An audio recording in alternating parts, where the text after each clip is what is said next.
दिल्ली से खबर, जहां पर वक्फ संशोधन बिल पर ज्वाइंट पार्लियामेंट्री कमेटी की बैठक आज और कल ये बैठक होगी, जहां पर इस बैठक में वकील विष्णु शंकर, अश्विनी उपाध्याय बुलाए गए हैं। वहीं 15 अक्टूबर को अल्पसंख्यक कार्य मंत्रालय के लोग इस बैठक में मौजूद होंगे। ये बड़ी जानकारी सामने निकल कर आ रही है।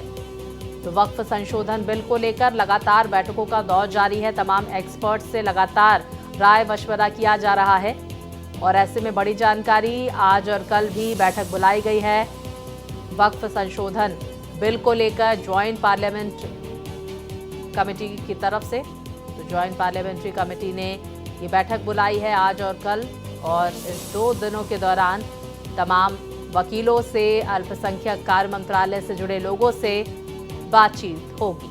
विस्तार से जानकारी के साथ मेरे सहयोगी मोहित हमारे साथ जुड़ गए हैं।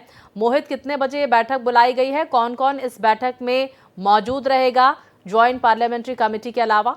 देखिए, मैं आपको बताना चाहूंगा कि वक्फ बोर्ड बिल पर बनी ज्वाइंट पार्लियामेंट कमेटी की बैठक 14 और 15 अक्टूबर को प्रस्तावित थी। 2 दिनों तक चलने वाली इस बैठक में जमीयत उलेमा हिंद के सुझावों पर सुनवाई की जाएगी और इसमें जो विशेषज्ञ हैं उनकी राय भी ली जाएगी। और आपको मैं बताऊं, इसके साथ ही कमेटी ने एडवोकेट विष्णु शंकर जैन, अश्विनी उपाध्याय, वीरेंद्र एच लंकर जीकार को भी अपना पक्ष रखने के लिए बुलाया गया है। और साथ ही आपको बताऊं, यानी जो कल है 15 अक्टूबर को अल्पसंख्यक मंत्रालय यानी कि माइनॉरिटी मिनिस्ट्री के तमाम अधिकारियों को तलब किया गया है। मैं एक चीज आपको और बताऊं साथ ही कि दरअसल संसदीय कार्य मंत्रालय के मंत्री किरण रिजिजू ने लोकसभा में वक्फ बिल 2024 जब पेश किया था, तो उसी समय इस बात का अंदाजा लगा लिया था कि सरकार पूरी दमखम के साथ जोर आजमाइश करेगी इस बिल को पेश कराने के लिए, पास कराने के लिए। और उस वक्त जब ये बिल टेबल किया गया था, उसके बाद इसको जेपीसी में भेज दिया गया, उसके बाद इस पर सुझाव मांगे गए और अब जब इस पर सुझाव प्राप्त हुए हैं, तब अलग अलग तबके के लोगों को बुलाया गया है और उनसे रायशुमारी की जा रही है।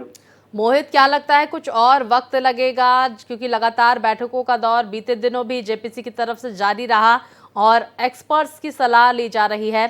आज कुछ निष्कर्ष निकलता हुआ आज और कल की बैठक में नजर आएगा या कुछ और वक्त लग सकता है? देखिए स्वाति, मैं आपको बताना चाहूंगा, अगर आपको याद हो तो केंद्र सरकार पहले ही इस बात को बता चुकी है, अपने मंसूबे जाहिर कर चुकी है। उसने कहा है कि जब ये बिल जेपीसी में भले ही चला गया है, लेकिन आपको याद होगा गृह मंत्री अमित शाह का एक स्टेटमेंट जिसमें उन्होंने साफ तौर पर कहा था कि इस बिल को पास कराना हमारी प्राथमिकता है। और इसके अलावा बीजेपी के जितने दीगर नेता हैं, जितने आला कमान के नेता हैं, वो लगातार कहते आए हैं कि इस बिल को पास कराना कहीं ना कहीं उनकी प्राथमिकता है। तो आप समझिए कि बीजेपी हो या फिर उसके जुड़ी हुई अलायंस पार्टी हो, हर कोई इस बात के पक्ष में है। और यही वजह है कि इसको लेकर ये हाई लेवल मीटिंग इसे बुलाई गई। और जब ये बिल जेपीसी में भेजा गया था, तो उस वक्त ही ये तय हो गया था कि इस पर सुझाव भी आगे मांगे जाएंगे। और देखिए, पार्टी की बात हो या फिर सरकार की बात हो, अगर वो प्राथमिकता के साथ इस चीज को लेकर आई है और सरकार भी इस बात को समझती है कि कल को जब ये बिल राज्यसभा से भी अगर पास होता है, तो फिर कम से कम इस बिल पर कोई ऑब्जेक्शन ना हो, कोई किसी भी प्रकार की अड़चने ना आए, इसलिए इसको पहले ही जेपीसी में भेज दिया गया है, सारे सुझाव मांग लिए गए हैं। बिल्कुल। और देखिए मोहित, लगातार जेपीसी की तरफ से बैठकों का दौर जारी है। आज और कल भी बैठक यहां पर रखी गई है, जहां पर इस बिल को लेकर तमाम महत्वपूर्ण बिंदुओं पर चर्चा की जाएगी। बहुत शुक्रिया आपका मोहित, तमाम जानकारियों के लिए।